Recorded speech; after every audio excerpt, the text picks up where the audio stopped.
Don't let the graphics put you off. This game has solid and fun game mechanics. Hello guys, and welcome to a new sponsored Waronoi video today by me, Vulcan.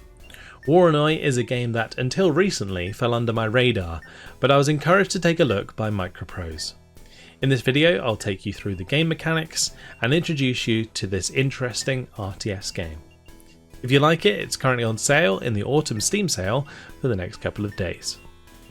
To begin, Waronoi was developed by one man, Marcus Friedberg, focusing on a unique and intuitive hierarchy control system that simulates small and large-scale combat.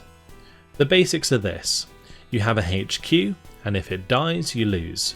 Kill the enemy's HQ and you win. You also win by capturing and holding all the flags on a map. From your HQ you can control 3 brigades.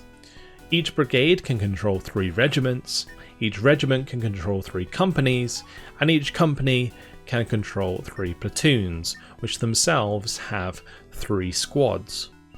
This creates your overall command structure on a core level.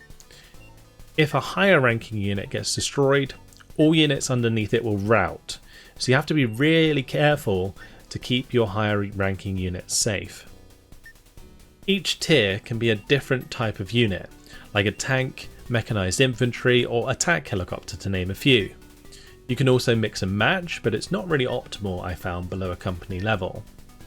You also have to bear in mind each type of unit is strong for different things, so spamming one type of unit in a more difficult game really won't get you anywhere.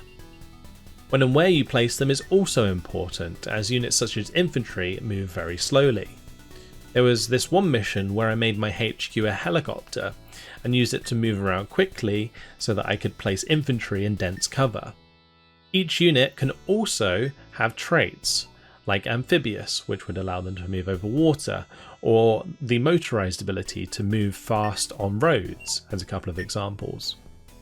Interestingly, there are universal stats for every unit, like a sight range of 4, attack rate of 16 seconds per shot, and probably most important to understand is the 12% chance to kill on hit. Since units don't have health, they either get hit and die or stay alive. The stats that vary are deployment cost, attack range, move speed, and traits or special rules, as they are called in the manual, such as flying or indirect fire. Terrain is something you also have to consider. There are 4 types of terrain: open, shown in yellow, sparse in green, dense in grey, and liquid blue. Think of open like plains, sparse like forests, dense like cities or towns, and liquid of course being lakes or ocean. Each have their own sight and speed limits, meaning troops can only see or move so fast over these types of terrain. They can also act as concealment in the right situation, and this is exceptionally important for unit efficiency. If you can fire at the enemy and they can't fire back, you get all the chances to hit and they get none. Another layer of strategy is the generals.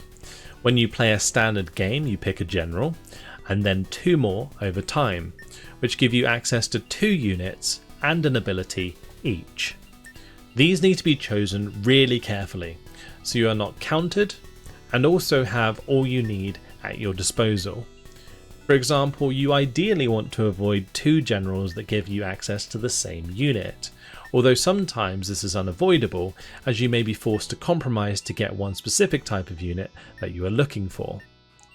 The off-map abilities include things like supply drops that double the rate of fire of nearby units, or missile strikes that have a chance to hit, similar to normal units.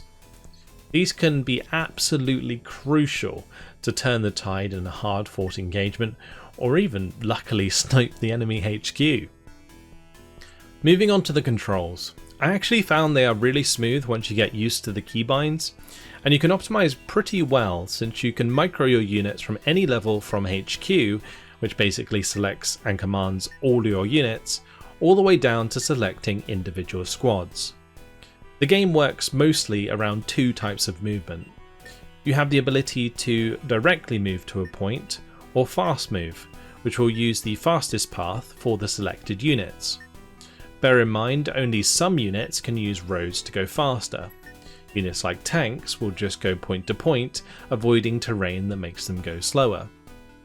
You can also use a so-called split command by holding a command and dragging the mouse to make sure the subordinates go first, and this is probably the command I use the most.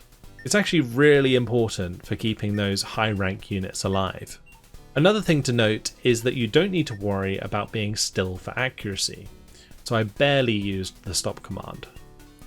These fundamentals are taught to you in the tutorial, and actually reinforced during the campaign, which acts as a slow ramp in difficulty, slowly introducing you to more features. I actually managed to get to the end of Act 2 within 4 hours of playtime, but the missions were certainly becoming a lot more difficult and complex. I personally only stopped playing when I failed the last mission of Act 2 and realised what the time was. That being said, because the initial pace of the game felt quite slow, I was persistently playing on double speed. Aside from the campaign, there is also a custom game mode where you can create massive battles with up to 7 bots. You can adjust multiple settings like which units can be used, how many victory points there are, how many units you can control in total, and so on. It also has a random map generator that basically makes it infinitely replayable. Furthermore, there is multiplayer, but I'd recommend finding some friends to play with, as finding a random lobby is very rare. Alright, let's talk graphics. Whilst Waronoi doesn't have very good graphical fidelity, I do feel that it does have an adequate style that fits and provides good feedback for the gameplay. Unit icons are clear, and I feel that the size of each tier of unit are easily distinguishable. Once you learn the symbols for each type of unit, it is very simple to understand. The game really does have a certain charm when you get the hang of it. I found it really fun to play, and I was definitely hooked for a few hours. I really enjoyed the novel moments, like when I used 3 platoons of attack helicopters to get a really nice flanking maneuver on the enemy. I also feel, as a game design enthusiast, this game in general has some pretty cool RTS features that in future could be implemented into larger projects. With that being said, I'd certainly recommend Waronoi to players who would like a simple introduction to war games, and veterans who appreciate a slower change of pace. Hopefully you've enjoyed this overview of Waronoi. Let me know what you think of both the game and this kind of video in the comments. Thank you for watching, and I'll see you in the next video. Goodbye.